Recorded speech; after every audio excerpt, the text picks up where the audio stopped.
Ке добијат ли вработените во водостопанство по 4 месеци плата? Министерот за земјоделство Љупчо Николовски е оптимист дека владата за нив ќе најде решение. Како што објасни тој, платите ги исплаќа АД водостопанство, кое не е орган во состав на Министерството за земјоделство. Јас и неколку министри го отвараме постојано прашањето на влада заради тоа што допираат информации од вработените дека не се исплатени нели неколку плати. Верувам дека владата ќе најде решение. Знам дека подпредседателот на владата Фатмир Битики работи на тоа.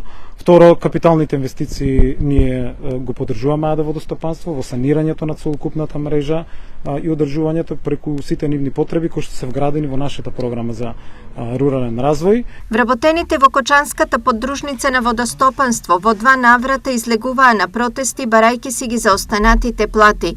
Тие дома без личен доход си одат веќе 4 месеци поред.